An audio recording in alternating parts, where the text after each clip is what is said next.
Assalamualaikum guys, selamat datang ke SRTV. So, ini adalah perkongsian mengenai jentera serangan terbaru Sabah FC yang baru sahaja diumumkan. Bukan baru sajalah. Actually, aku sudah terlewat dalam beberapa hari untuk perkembangan terbaru Sabah FC ni. Jadi, aku minta maaf kerana aku bercuti dengan family lah. So, hari jadi aku punya wife. So, kita celebrate dulu. Lepas tu baru balik aku share dengan kamu benda-benda macam perkembangan terbaru Sabah FC lah. So minta maaf di atas ketidakhadiran untuk beberapa hari ini oleh kerana benda yang aku mention sebentar tadi. So ini adalah mengenai wajah baru yang bakal beraksi untuk Sabah FC, iaitu penyerang yang dijanjikan akan menggantikan tempatnya ditinggalkan oleh Roman Mercado, iaitu João Pedro Boeira Duarte, berumur 24 tahun dan beliau akan bersama Sabah FC sehingga 30 April 2025 itu sehingga habisnya saingan Liga Super ni lah. So aku rasa kontrak beliau ni tidak lama, 9 bulan, again oleh kerana saki-baki perlawanan yang tidak begitu banyak lagi untuk saingan Liga Super ni, dan of course untuk melihat prestasi beliau. So itu aku rasakan sekiranya beliau okey bersama Sabah FC, memberikan apa yang kita ingini, aku yakin beliau akan disambung kontrak pada season seterusnya. Tapi berkata dengan kemampuan beliau ni pula, di sini menjadi sedikit persoalan lah di antara peminat-peminat Sabah FC. Aku tengok di sini ada berbelah bagi pendapat, di mana ada yang mengatakan ini kemungkinan besar akan menjadi salah satu flop sekali lagi untuk Sabah FC. Basically kita sudah ada Neto Pessoa, kita sudah ada Jose Embalo, lepas tu ada Jacob Njoku, lepas tu baru kita ada Roman Mercado.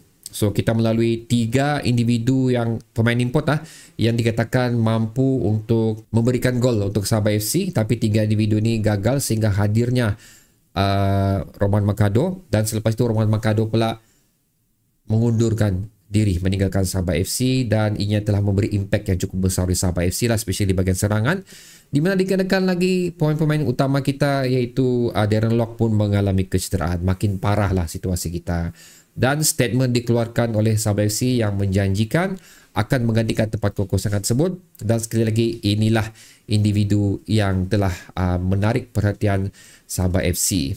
Kan kalau kita tengok rekod beliau ni, aku agak risau sebenarnya lah.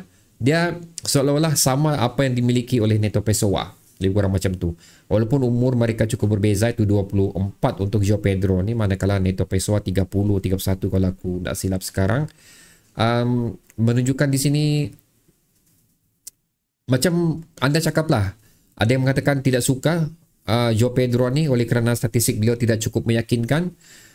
Seterusnya ada juga mengatakan macam boleh ni, boleh nampak gayanya boleh ni untuk menggegar di saingan Liga Super. Ada juga mengatakan yang kita bagi masa dulu untuk beliau. Aku pula di mana? Aku di bahagian yang risau kerana apa yang dimiliki oleh beliau ni amat kurang meyakinkan, dikenakan lagi dengan umur 24 ni.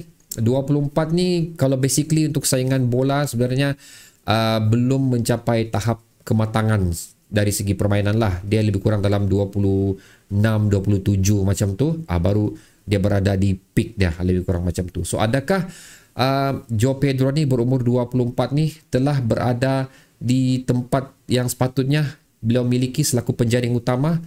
Itu pun remain to be seen untuk perlawanan Sabah FC akan datang. Aku kena positif juga kerana liga yang telah beliau lalui ni, so far beliau ni semua free transfer saja. Liga yang beliau lalui ni mungkin mempunyai level yang berbeza ataupun taktikal yang digunakan oleh klub-klub terdahulu yang dimiliki oleh beliau ni tidak sesuai dengan cara beliau bermain. Lebih kurang macam tu. So hopefully bersama Sabah FC ni, taktikal yang diterapkan oleh OKS ni sesuai untuk João Pedro ni dan boleh menghasilkan gol ataupun apa-apa yang positif lah untuk Sabah FC. So antara benda yang aku tengok juga di sini adalah beliau daripada YouTube ni, selain daripada kemampuan beliau menjaringkan gol, dominan kepala, dan beliau ni lebih menggunakan kaki kiri, beliau juga adalah merupakan link up player yang cukup bagus selaku penyerang, di mana beliau juga menggerakkan bahagian tengah pasukan beliau terdahulu, dan seterusnya selepas memasing bola lari ke dalam kotak D dan berjaya dicari oleh pemain pasukan beliau lah untuk beliau menjaringkan gol. So aku di sini mengharapkan Sadil Ramdhani of course dan juga siapa-siapa yang akan berada di sebelah kiri Sabah FC nanti, of course bagi aku rasa di sana kemasukan beliau, Darren Lock pun okey. Aku rasa tempat tu akan dikemudi oleh di antara Jeffrey Chu atau Darren Lock lah, mampu untuk membantu beliau memfitkan bola kepada beliau. Itu yang penting sekarang ni, itu yang kita lack sekarang ni. Bagi aku letaklah siapa-siapa sekalipun, dan ia terbukti juga sewaktu adanya Roman Mercado pada perlawanan sebelum ni, di mana ketiadaan Sadil, Roman Mercado agak keseorangan berada di bahagian hadapan, tidak mampu untuk membuat apa-apa kerana mengharapkan beliau saja. So itu adalah benda yang ingin aku tengok berlaku lah. Maksud aku benda-benda yang di mana pemain winger Sabah FC Sadil turun dan memberi bantuan yang secukupnya untuk beliau memburukan gol. Macam-macam tadi dah kira letak siapa sekalipun di depan, tapi kalau tiada bantuan yang sebaiknya untuk penyerang-penyerang kita, sama juga bilang orang balik tangan kosong juga untuk perlawanan yang akan datang. So itu satu lagi benda yang menarik untuk beliau ni, beliau adalah pure striker jika dibandingkan dengan Neto Pessoa. Neto Pessoa adalah pemain yang boleh beraksi selaku winger juga, di deploy as a winger, tapi again beliau ni adalah pure striker. Aku tak tahu kenapa aku bandingkan dia dengan Neto Pessoa, pasal seolah-olah macam aku nampak ada persamaan di situ, mungkin dari segi wajah ke apa, aku tak pasti, aku nak beli jawab soalan tu. Tapi again aku mengharapkan apa yang aku nampak statistik sekarang ni bukanlah tali ukur sebenar, kerana reason yang telah aku berikan sebentar tadi. Dan aku mengharapkan dia bersama Sabah FC, akhirnya kemampuan beliau berjaya dikeluarkan oleh rakan-rakan sepasukan dan juga of course oleh OKS sendiri. So remain to be seen, tapi again pendapat aku agak risaulah João Pedro ni. So itu adalah pendapat peribadi saja. Walau macam mana pun aku tetap menyokong dengan keputusan yang dilakukan oleh Sabah FC ni, atau mengharapkan ini adalah keputusan yang tepat dilakukan oleh manajemen Sabah FC. So anda pula, bagaimana pendapat anda untuk pengambilan pemain ni?